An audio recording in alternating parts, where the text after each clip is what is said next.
Dios te bendiga a todos, hermanos. Le damos gracias al Señor que nos permite reunirnos nuevamente hoy. Ana me pidió que por favor orara por ella. Ella estuvo haciéndose unos estudios.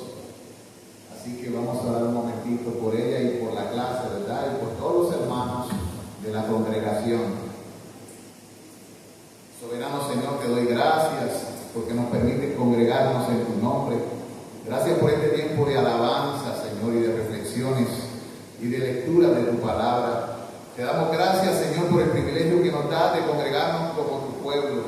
Como dice el cántico, estamos congregados para alabarte. Y te pedimos que mientras te alabamos, tú sigas derramando tus bendiciones sobre nosotros, hablando a nuestros corazones, transformando nuestras vidas. Padre, dirige nuestras pisadas y nuestros pensamientos, todos a ti. Te ruego por mi esposa para que tú pongas tu mano en su cuerpo, allí donde ella se encuentra, que tu gracia le alcance. Así y también te pido por cada vida de esta congregación, aquellos que están padeciendo de distintas enfermedades o luchando con noticias de cáncer o con diferentes situaciones, Señor, en la familia. Lo presentamos todo delante de ti. Tu palabra dice que podemos venir a ti, que podemos clamar a ti, que podemos esperar en ti, que tú eres una fuente de gracia para todos los que te buscan en fe y en esperanza. Gracias, Señor, por tus grandes misericordias en el nombre de Jesús. Y ahora te rogamos que tú dirijas nuestras vidas y nuestras mentes a tu palabra y que podamos ser nutridos por ella y crecer en la verdad del Evangelio eterno de Jesucristo. Amén y amén. Dios me lo bendiga en esta noche, hermanos. Vamos a continuar, ¿verdad?, con el estudio que comenzamos la semana pasada acerca de Dios prueba a Abraham. Hablamos en la primera parte que fue Dios pide un sacrificio especial. Pero en la segunda parte de este estudio de Dios prueba a Abraham se encuentra en Génesis 22, versículos 7 al 14. Vamos a estar dando lectura a Génesis 22, versículos 7 al 14. La semana pasada estamos en Génesis 22, versículos del 1 al 6. ¿Okay? Así que acompáñenme a las escrituras y vamos a dar esa lectura ahí, ¿no?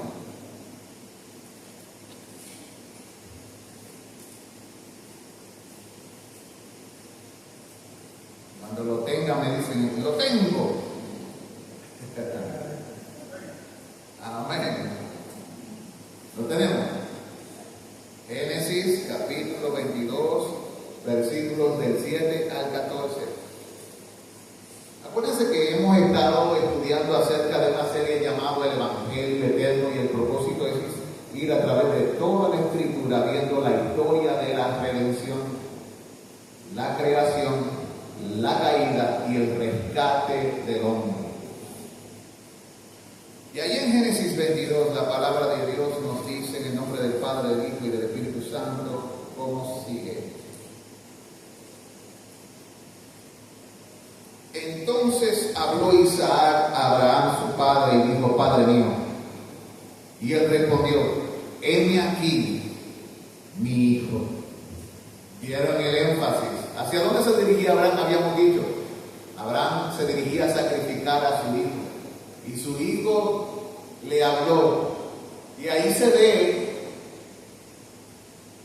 lo que había en el corazón de un padre. Heme aquí, mi hijo. Son conversaciones importantes las que se está dando ahí. Y él dijo, he aquí el fuego y la leña. Mas ¿dónde estaba el cordero para el holocausto? Y respondió Abraham, Dios se proveerá de cordero para el holocausto, hijo mío. ¿Vieron el énfasis nuevamente? Papá está nuevamente hablándole a su hijo. E iban juntos. Y cuando llegaron al lugar que Dios le había dicho, edificó allí Abraham un altar y compuso la leña y ató a Isaac su hijo y le puso en el altar sobre la leña y extendió a Abraham sus manos y tomó el cuchillo para degollar a su hijo. Entonces el ángel de Jehová le dio voces desde el cielo y dijo, Abraham, Abraham. Y él respondió, heme aquí. y dijo: no extiendas tu mano sobre el muchacho, ni le hagas nada, porque yo conozco que temes a Dios, por cuanto no me rehusaste tu hijo, tu único. ¿Vieron el sobreénfasis de la palabra tu hijo en el texto? ¿Cuántas veces ya se ha mencionado en esos pocos versículos? Y aún la semana pasada en los primeros versículos. Y continúa el texto diciendo, y dijo: entonces alzó Abraham sus ojos y miró, y aquí a sus espaldas un carnero trabado en un zarzal por sus cuernos. Y fue Abraham y tomó el carnero y lo ofreció en holocausto en el lugar de su hijo. Y llamó a Abraham el nombre de aquel lugar: Jehová proveerá. Por tanto, se dice hoy: en el monte de Jehová será provisto. Aleluya. Alabado sea el nombre del Señor. Gracias a Dios por tu palabra. Y en esta noche quiero que tengan estas preguntas a raíz de lo leído y de lo que vamos a estudiar. Hay 3 preguntas, y más luego al final daré otras preguntas y daré las respuestas sobre ellas. Tienes que preguntarte primeramente: ¿qué es lo más que te llama a ti la atención de las acciones de Abraham en este versículo? ¿Qué es lo más que te llama a ti la atención de las acciones de Abraham en este versículo? Él se tomó su tiempo ahí y conversaba con su hijo y le estaba mostrando afecto. ¿Se pueden imaginar ustedes? ¿Usted cree que hubo pelea y conflicto? ¿Usted cree que Isaac no se dejó amarrar? ¿Qué edad tenía Isaac cuando eso sucedió? ¿Usted se ha puesto a pensar? ¿Usted cree que era un niño? ¿Qué piensa usted? No era pequeño. Ya no era pequeño.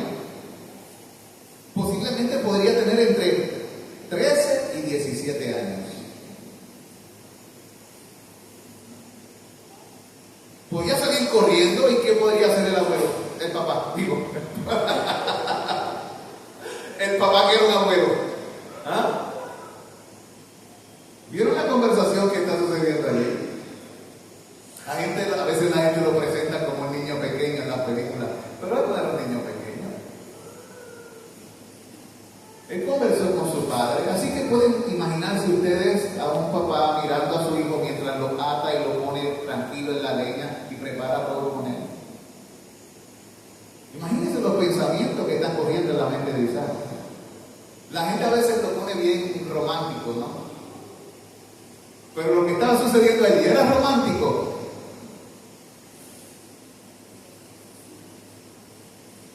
Usted puede visualizarse usted mismo haciéndole eso a su hijo, hablando con él, atándolo, poniéndolo allí, poniéndole leña, amarrándolo, poniéndolo en el lugar del holocausto. Usted puede imaginarse tomar la cabeza de su hijo y coger el cuchillo y va a comenzar a mirándolo. Según lo que vemos aquí, otra pregunta que podríamos contestar es: ¿por qué esta era una demostración importante de la fe de Abraham? Estos versículos, háganse esa pregunta: ¿por qué este acto, esto que él estaba haciendo, era una demostración importante? Así, acuérdense que la fe verdadera demanda ¿qué? Obediencia. La obediencia aún en los momentos más difíciles. Yo creo que ese es el momento más difícil en la vida de Abraham. Próxima pregunta: ¿de qué manera podrías ver tú un anticipo de la muerte de Jesús en estos versículos?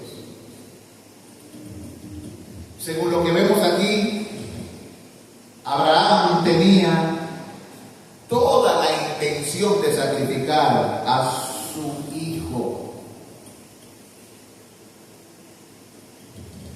Levantó el cuchillo, pero Dios intervino y evitó que llevara a cabo ese sacrificio. Yo me imagino a Abraham cuando Dios le dijo: detén tu mano, y él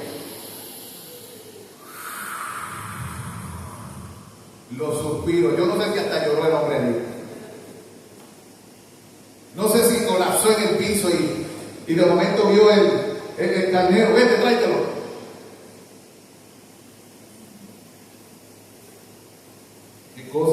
sucedido en ese corazón que no registra las escrituras, pero que uno que tiene hijos, si estuviera en el lugar de Abraham, uno diría, oye, esto está feo.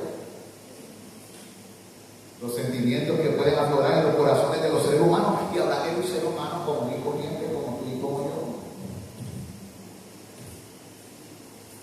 Aunque Abraham fue salvado de sacrificar a su hijo, es importante observar que para el sacrificio que llevó a cabo, Dios proveyó un ¿qué? Sustituto. Cuando yo veo ese pasaje, vemos cómo Dios proveyó un sustituto.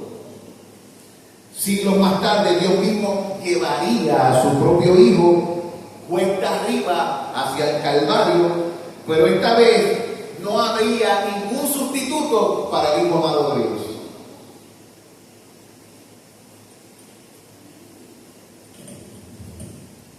Esta vez aquel Hijo, Jesús, sería sacrificado como el sustituto por los pecados de todo aquel que cree.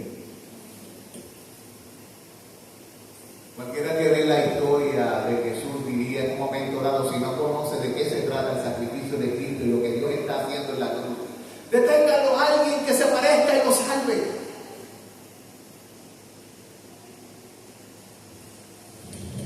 ¿Nos resulta familiar el concepto de sustituto? Sí, porque tú y yo en esta vida estamos rodeados de sustitutos. En la vida cotidiana tenemos toda clase de sustitutos. Tú vas a la escuela y falta un maestro. ¿Y qué te llevan? Un maestro sustituto. De repente estás en un juego de deporte y le dicen sal y entra otro. ¿A qué? A sustituir. Así que hay jugadores sustitutos. Hay elementos sustitutos en los menús de todos los restaurantes. Y también hay sustitutos del azúcar. En este mundo existen sustitutos para muchas cosas. Así que la sustitución no es un tema que sea ajeno a nadie en este mundo. Debido a nuestro pecado, según las Escrituras, nosotros merecíamos morir. Pero Dios envió un sustituto. ¿Para qué sirven los sustitutos? Los sustitutos nos permiten a ti y a mí hacer o lograr algo que de otra manera no podríamos hacer o lograr. Quiero que te quede esto en tu mente. Un sustituto te permite a ti hacer o lograr algo que de otra manera tú no podrías hacer o lograr sin ese sustituto. Y el tema de la sustitución es central en la religión cristiana. Es central en todas las escrituras.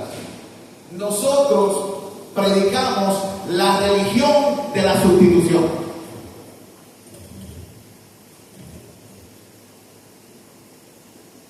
Si yo te preguntase a ti, ¿de qué depende la fe de los creyentes? Te podría contestar que nuestra fe depende de la convicción de que Jesús murió en nuestro lugar por nuestros pecados como un sustituto. ¿De qué depende la fe? De que Jesús murió en nuestro lugar y por nuestro favor como un sustituto. Y debido a nuestro pecado y que tú y yo merecíamos morir, como Dios es justo, Él lo hizo porque nosotros estábamos en deuda y no podíamos pagar la deuda. Alguien nos sustituyó en el pago de la deuda. Jesús se puso en nuestro lugar y logró algo que tú y yo no podíamos lograr. Hizo algo que tú y yo no podíamos hacer. que fue lo que dijimos, que un sustituto existe para hacer o lograr algo que tú y yo no podemos hacer. Y cuando Cristo vino como sustituto, Él logró algo que tú y yo no podíamos lograr ni hacer. Él pagó una deuda que tú no podías pagar. Él llevó el peso de un juicio que tú y yo no podríamos sobrellevar. Él llevó una culpa con la cual tú y yo nunca la podríamos cargar. Y llevó un juicio tan poderoso que si cae sobre nosotros, nunca podríamos salir y pagar la deuda. La historia de Abraham e Isaac anuncia de manera asombrosa la belleza de la obra expiatoria de Cristo. De eso se trata la historia, de la belleza de la obra expiatoria de Cristo. Quiero que observe la pregunta que hizo Isaac a su padre. ¿Cuál fue la pregunta? ¿Dónde está el cordero para el holocausto? ¿Por qué él hizo esa pregunta? ¿Qué sabía él que le hizo hacer esa pregunta? ¿Qué sabía Isaac que le hizo hacer esa pregunta? Isaac sabía que él y su padre primeramente iban a realizar ¿qué? Un sacrificio. Y sabía muy bien lo que ofrecer un sacrificio implica, porque él había visto a su padre en muchas ocasiones ofrecer ¿qué? Sacrificios y holocaustos.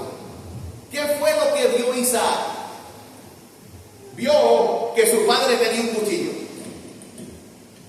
y el fuego. Él vio que él mismo tenía ¿qué? La leña. ¿Qué notó Isaac?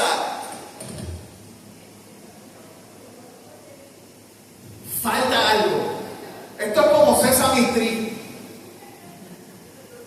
Aquí falta una de las cosas diferentes de la otra. Aquí hay algo diferente. ¿Qué vio Isaac?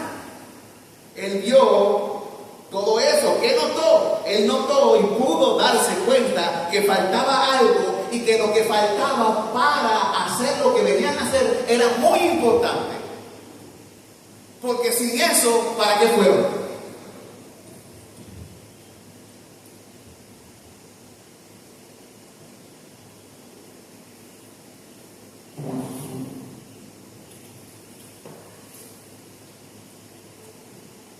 Me pregunto si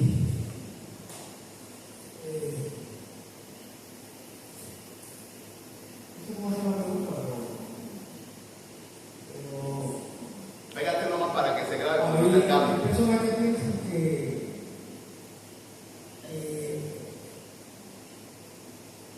bueno, un pasaje de la Biblia que habla acerca de la familia, que dice que la familia serán salvas. Y la pregunta que yo quiero hacer es la siguiente: ¿hace alguna diferencia el sacrificio si su vida ya es completado? Le hablan a uno. Por eso fue que se le detuvo. Por eso fue que se le detuvo, porque eso representaba algo.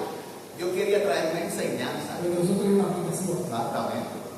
La aplicación y es que ningún ser humano, ningún hombre puede salvar a otro hombre. Y por eso Dios proveyó ¿qué? ¿Qué proveyó para Isaac? ¿Ok? Un sustituto, ¿verdad?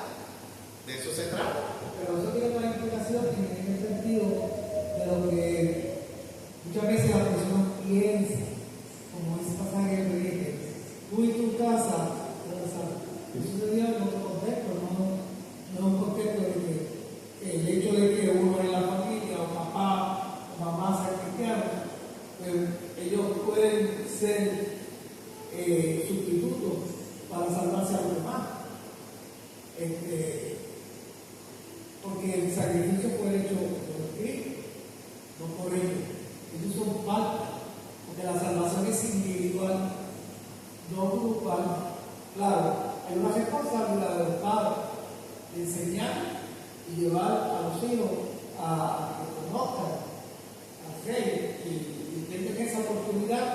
pero no todos van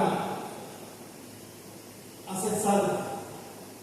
Y pues hay gente por ahí que piensa que sí, o sea, ponen su esperanza en eso, en que papá y mamá o qué sé yo, son salvos, pero todos los demás pintan ser. Y muchas veces ponen el ejemplo de Cornelio, donde en el caso de Cornelio abandonaba a su familia, era un hombre cuidadoso y buscaba que su familia conociera, pero todos los que estaban allí conocieron al Señor, conocieron la palabra, pero no dice que todos fueron salvos. O sea que uno a veces tiene que pensar que es como el cántico que cantamos, la salvación viene del Señor y no de nosotros. Sí. Mire, hermano, nosotros vemos aquí también que Isaac se preguntó en su mente, ¿y dónde está el animal? ¿Verdad? Él se pregunta, ¿dónde está el animal? ¿Ustedes creen que esa es la única vez que Isaac fue a hacer un sacrificio con su padre? ¿Qué ustedes piensan? No. Por eso él hizo las preguntas que hacía. Y la pregunta fue, ¿dónde está el animal para el holocausto? El eco de la pregunta de Isaac recorre todas las páginas de la Escritura del Antiguo Testamento. ¿Dónde está el cordero? ¿Cómo se va a realizar el sacrificio? Generación tras generación, todas las generaciones hicieron la misma pregunta mientras miraban a su alrededor para ver quién Dios proveería para liberar de la esclavitud de entre los descendientes de Eva. Así como él se preguntó dónde está el animal y dónde está el cordero, por generaciones el pueblo decía, ¿cuándo vendrá el libertador? ¿Dónde está? ¿Quién será? ¿Entiendes? La misma pregunta que ese muchacho hizo, ¿dónde está lo necesario, lo importante, el que va a hacer el sacrificio? ¿Dónde está? Esa misma pregunta está en el corazón del pueblo por generaciones. ¿Dónde está el Mesías? ¿Quién será el enviado? Hasta que un día alguien contesta, ¡he aquí! ¿Dónde está? ¡He aquí! ¡Míralo aquí! El Cordero de Dios que quita el pecado del mundo. ¿Cómo se realizaría ese sacrificio? Abraham respondió correctamente. ¿Qué dijo Abraham? Dios se proveerá de cordero para el holocausto. Y este es el centro de la fe cristiana. Este es el centro del evangelio. Tú y yo creemos que Dios provee la salvación porque Él es el que provee el sustituto. Amén. Dios se proveerá de cordero, así como proveyó carnero para ese momento y sustituir a un joven, así también Él ha provisto en el tiempo el sacrificio necesario. El tema del cordero sustituto está hilado a través de todas las páginas de las Escrituras, como lo veremos en este estudio y en todos los estudios a través de las Escrituras que llevemos a cabo. Por ejemplo, en la Pascua en Egipto, la Biblia dice que se derramó la sangre ¿de qué? De un cordero. ¿Cuál era la función de ser cordero? Ser un sustituto. ¿De quién era sustituto el cordero? De los primogénitos de los hijos de Israel. Si no moría un cordero, ¿quién iba a morir? El primogénito de cada una de sus familias. Así que hubo un cordero como sustituto para los primogénitos de Israel. ¿Qué hizo ese sacrificio de Egipto?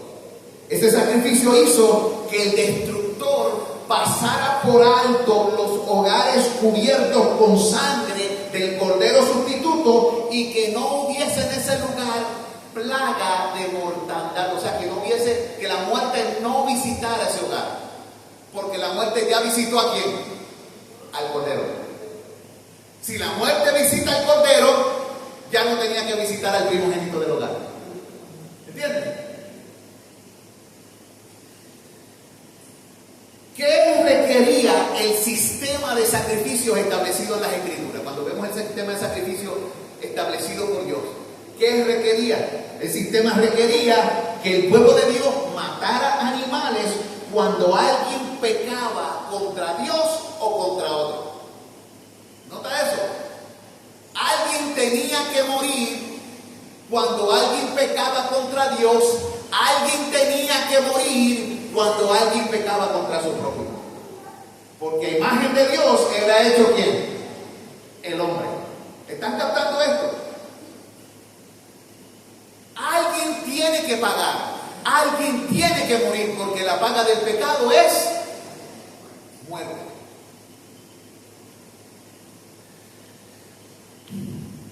Y en el día de la expiación se mataban animales, su sangre cubría el propiciatorio o en el lugar santísimo, que era una tapa que estaba encima del arca donde habían querubines mirando hacia adentro, representando los guardadores de la gloria, o sea, los querubines que protegían el lugar donde está la presencia de ¿quién? De Dios.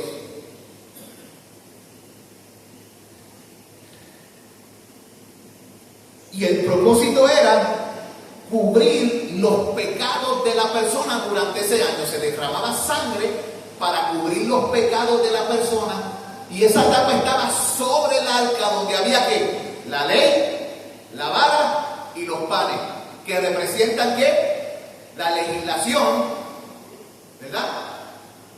El juicio y la enseñanza, pero también representan la provisión. El pan representaba la provisión de Dios, y la sangre se derramaba sobre eso. Porque si no había algo que mediara, la ley te juzgaba. ¿Y cuál era tu fin? La muerte. Pero ahora, debido a que hay un sustituto y una sangre derramada sobre el propiciatorio, delante de la presencia de Dios que habita entre los querubines, tú y yo no podemos ser señalados por la ley, porque la sangre cubre la tapa que tapa la ley, la vara y el pan.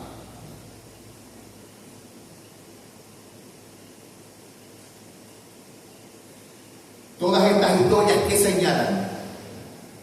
Todas estas historias señalan hacia adelante el momento en que el mismo Señor Jesús, el Cordero de Dios que quita el pecado del mundo, moriría como el sacrificio final y supremo, como está escrito. Y Pablo se lo dijo a los hermanos de la iglesia de Corintios, el capítulo 5, versículo 7. Le dijo: limpiaos pues de la vieja levadura, para que seáis nueva masa, sin levadura, como sois. Eso es lo que es el creyente, nueva masa, sin levadura, sin corrupción, como sois. Porque nuestra Pascua, que es Cristo, ya fue sacrificada.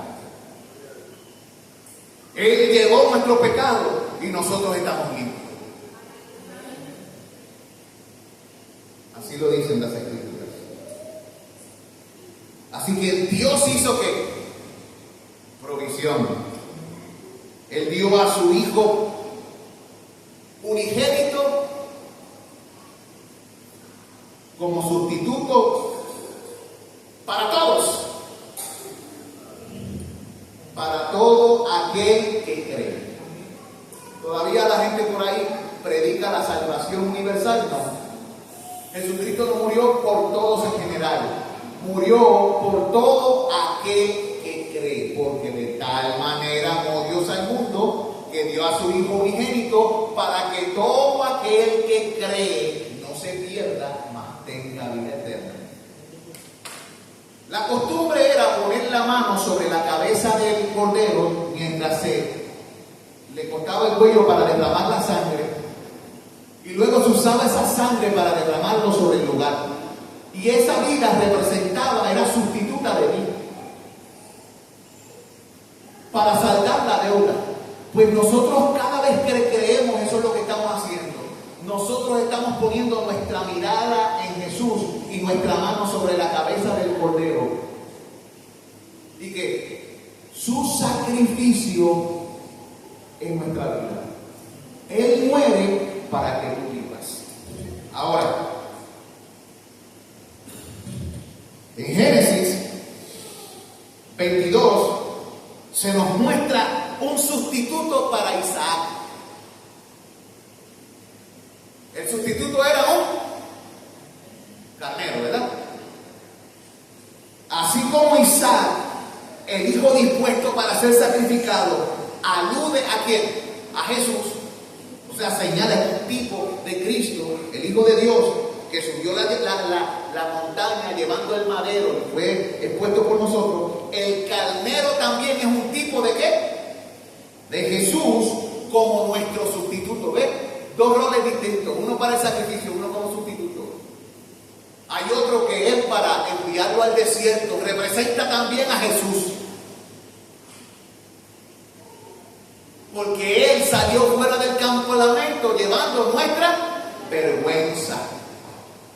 Todos los tipos representan a quién? Cristo. Cristo es el cumplimiento de la ley.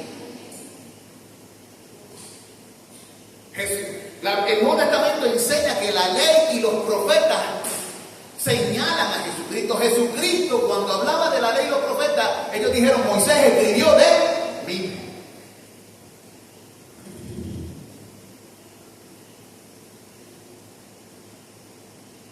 El carnero, atrapado por sus cuernos, señala al descendiente futuro de Abraham, a Jesús el Rey, quien recibiría una corona de espinas. Fíjate que él estaba enredado, ¿dónde? En una salsa de ¿qué? De espina, ¿verdad? Era una salsa. ¿Y quién fue enredado en eso también? ¿En su cabeza? ¿En la cabeza? ¿Vieron? En la cabeza estaba, con la cabeza estaba enredado. Y sería herido por nuestras transgresiones.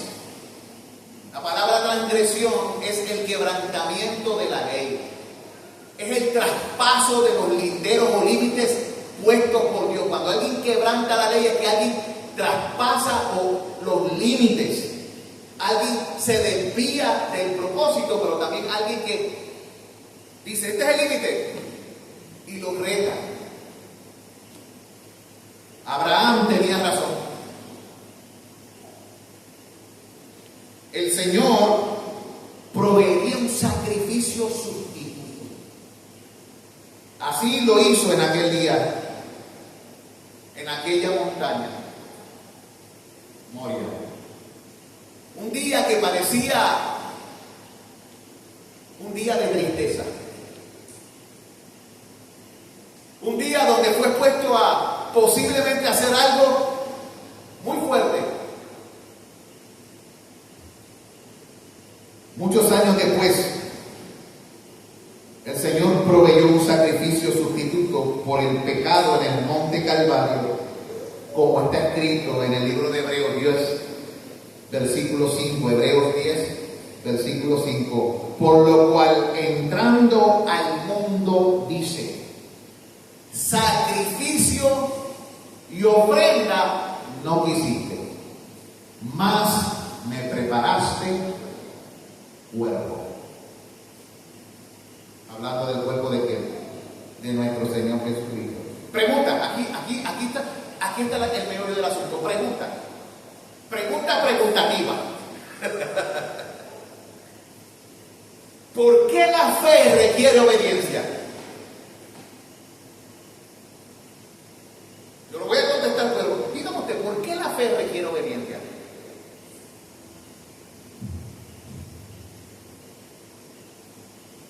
Alguien me le da un micrófono, Isaías, me le pone el micrófono al hermano.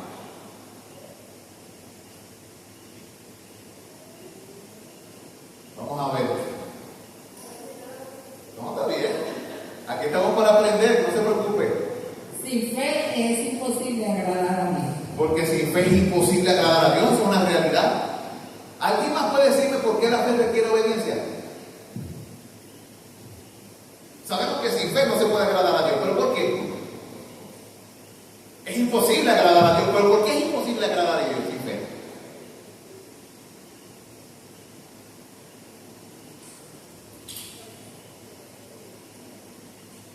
Si se atreven lo dicen, si no se atreven lo dicen, mira, no tengan miedo, tenemos una valiente que lo dijo y lo que dijo fue correcto.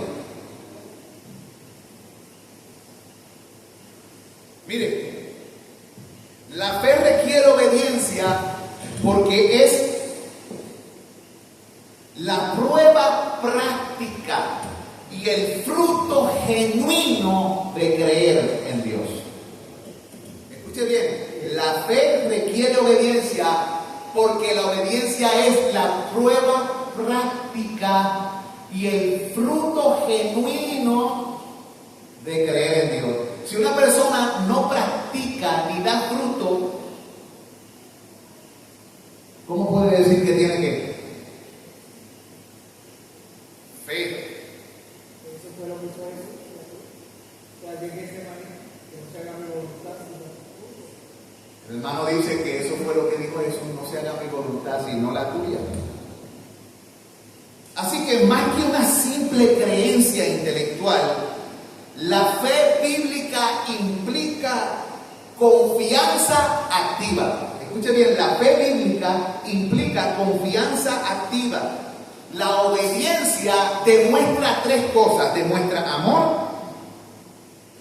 demuestra fidelidad y demuestra que la persona ha sido transformada o está siendo transformada como en el interior. ¿Vieron? La obediencia es entonces fruto que evidencia la fe, y la fe, cuando es activa, muestra lo que mencionamos: amor, fidelidad y transformación interna de una persona hacia la voluntad de Dios, evidenciando así una fe genuina o auténtica. Ahí es que sabemos que una persona tiene fe. Esa persona ama. Y la Biblia dice: si tú no amas, no conoces a Dios. Esa persona no tan solo ama, procura ser fiel. He guardado la fe, he peleado la buena batalla. Pero también evidencia que su vida por dentro ha cambiado, porque ya no vive él, sino que hay otras metas que antes no tenía, que han sido puestas en su corazón, metas celestiales. Si habéis resucitado con Cristo, poned la mira en las cosas de arriba y no en la de la tierra, porque habéis muerto y vuestra vida está escondida con Cristo en Dios. Segunda pregunta: ¿por qué es vital que Dios proporcione un sacrificio para nosotros? Porque es vital que Dios proporcione un sacrificio para nosotros. Es vital que Dios proporcione un sacrificio porque el pecado humano creó una separación insalvable y una deuda de justicia que el hombre no puede pagar por sí mismo. El sacrificio es vital porque tú y yo teníamos una deuda y porque tú y yo estábamos lejos y no podíamos acercarnos. Y el sacrificio cumple con ese requisito. Nos acerca, nos salva y paga nuestra deuda. Se lo voy a poner de estas 5 formas. 5 formas. No, 4. Primeramente, el sacrificio es expiación y perdón. ¿Qué quiero decir? La Biblia establece que sin derramamiento de sangre no hay remisión de pecado. Lo sabemos. El sacrificio de Jesús cubre nuestras faltas, pero también nos libera de las consecuencias eternas de nuestras faltas. ¿Vieron eso? Nos cubre y nos libera de la deuda eterna de nuestra falta. Número 2, este sacrificio trabaja con la justicia divina, porque Dios es santo y justo, el pecado merece la muerte, Jesús siendo perfecto, como tomó el castigo en nuestro lugar y equilibró la balanza de la justicia. Así que ese sacrificio cumplió con la justicia ¿de quién? De Dios. Número 3, ese sacrificio logró para nosotros reconciliación y acceso. Nos reconcilia con Dios y nos da acceso libre y seguro. El sacrificio hace y logra contrarrestar la caída en el Edén. ¿Qué sucedió en la caída en el Edén? Rompió la relación directa ¿con quién? Con Dios. El sacrificio eliminó la barrera del pecado, removió, expiación removió. ¿Ve? La expiación remueve la barrera del pecado y permite que la humanidad pueda tener acceso a la presencia. Ya no hay barrera.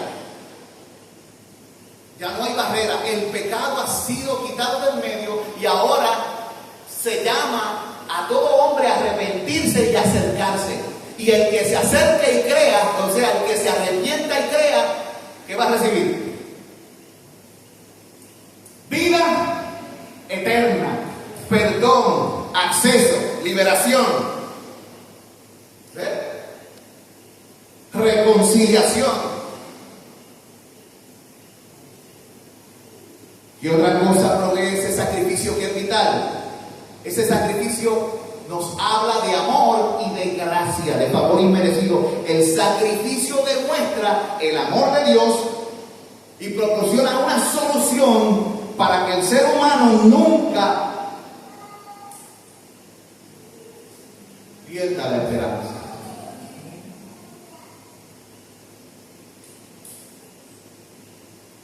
Porque sabe que no puede lograrlo por su propio medio. Y ya estamos entonces trabajando con un Dios que nos ama. Y la barrera está quitada del medio. Y ahora nos podemos acercar confiadamente al trono de la gracia y hallar gracia, misericordia para el tiempo oportuno específico o para el oportuno socorro, como dicen nuestros textos. Lo que nos lleva a la tercera pregunta: ¿por qué es una buena noticia que Jesús sea nuestro sustituto incluso cuando pecamos? ¿Por qué es una buena noticia que Jesús sea nuestro sustituto incluso cuando pecamos? Como dice la Escritura, si pecamos, abogado tenemos para con el Padre, a Jesucristo el justo. Bien, es una buena noticia porque transforma nuestra relación con Dios de una base de temor y mérito a una base de gracia y amor incondicional. ¿Vieron? Ya no tiene que ver con miedo y mérito, porque el perfecto amor echa fuera el temor. ¿El temor a qué? Al juicio. Y cambia el tipo de relación de una de temor y de mérito, de merecimiento, a una de amor, de gracia y de amor incondicional. Y aquí voy a dar las razones de esto. Primero, ¿por qué hace eso? Porque pagó el castigo definitivo. Jesús, al ser nuestro sustituto perfecto, asumió en la cruz la culpa y el castigo que merecían nuestros pecados, pasados, presentes y futuros. Por lo tanto, cuando caemos, ¿a quién miramos? A Cristo. Vamos a Cristo y lo miramos. Y vamos delante de Él y le creemos.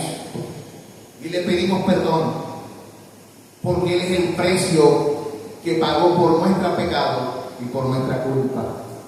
Esto significa que al pecar no tenemos que pagar la pena eterna por esa falta, ya que el justo sufrió por los injustos.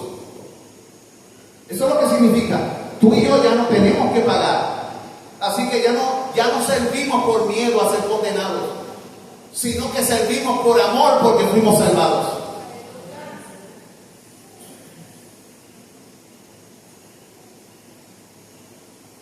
También de aquí se infiere que la seguridad eterna arropa nuestras vidas y no una salvación basada en obras. La salvación no depende de tu capacidad ni de mi capacidad de mantenernos perfectos, sino de la perfección de Jesús. Aunque caigamos, un sacrificio único y suficiente cubre nuestras debilidades y nos brinda seguridad de una condena constante. Por eso ninguna condenación hay para los que están en Cristo. El pecado ya no puede señalarte, porque la deuda fue saldada y el pago fue dada. Y la sangre que habla mejor que la de Abel te cubre, porque Cristo subió al propiciatorio, al Sanctum Sanctorum, al lugar santísimo. Y de una vez y para siempre hizo, como dice la Biblia, perfectos para siempre a los santificados, a los que han sido separados para Él. Hay gente que usa esta doctrina como una excusa para el libertinaje y el pecado, pero esas personas que usan esta doctrina para el libertinaje y el pecado son gente que está, según Judas, condenada.